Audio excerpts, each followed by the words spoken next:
I really enjoy that kind of thing too, and I also often do the weird routes over on the side that have no chalk, but I just do Yeah, it at a much lower level, because my max level is so much lower than yours, and then my onsight level is also much lower. But yeah, but I I do love definitely like, believe. I definitely believe that your capability of onsighting such a route is relatively close to your max level compared to many other climbers, yeah, yeah, that's because true. we have both done it so much in our lives. This is climbing gold.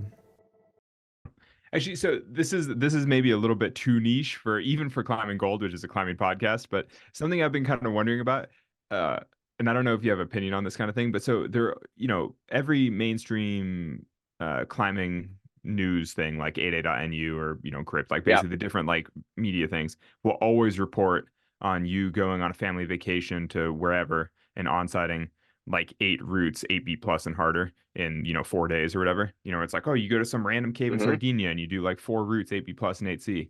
And I think that for the average person, like for me and my friends climbing a home, we see that on the news and we think like, whoa, Adam Ondra is always climbing at his highest level. Like that's incredible. But then a friend and I were talking about it the other day, and we were like, man, you onsighting 8C is like 6 grades below your max, like below your max. And I'm Hmm. kind of like, if I don't onsight a route that's 6 grades below my max, I'm like slightly disappointed with myself. You're sort of like, oh, that's like that Yeah. seems, and so, or I mean, the exact numbers might be different, but the idea is correct. Yeah. And so I think that in some ways, those news stories that are constantly like, oh, Adam Ondra onsights a bunch of 8Cs or a bunch of 8B pluses, and which in the US, like, oh, onsighting 514, you're like, that must be elite.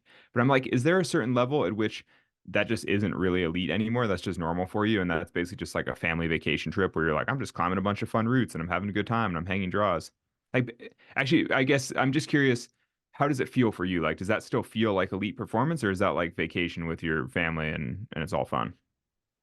It really depends on the climbing style. So if it's like a modern in the cave with stalactites and everything is chalked, onsight onsighting AB plus is more or less like, oh, if we fall off, then something is wrong. Then it's pretty I know that embarrassing. yeah, it's really embarrassing. I feel like I don't have to be in a shape to onsight AB plus if it's like the style that is which is good for climbing Yeah, onsight. So yeah. I 8B mean, plus it's 8B, obviously different if it's like covered in spider yeah. webs and there are no quick draws, and you're like, where are the holds? Yeah, that's a different experience. I think especially onsighting has become kind of out of fashion, and I think if you think about like more old school routes, hanging the draws, slightly low hanging face climbing with no chalk, the level has been kind of the same for the last 30 years. People Hmm. can onsight 8A, 8A plus. And Yeah, but especially if you take some of the 9B climbers nowadays on the route like this, most likely they will fail. yeah, that's true. Chalk But that they you've will have you've to always hang been you've been particularly good at that kind of thing. I mean, there are stories of you like on-sighting some random 8B plus on the side of the crag with no draws and no chalk and like covered in dirt, and you're just like, oh geez.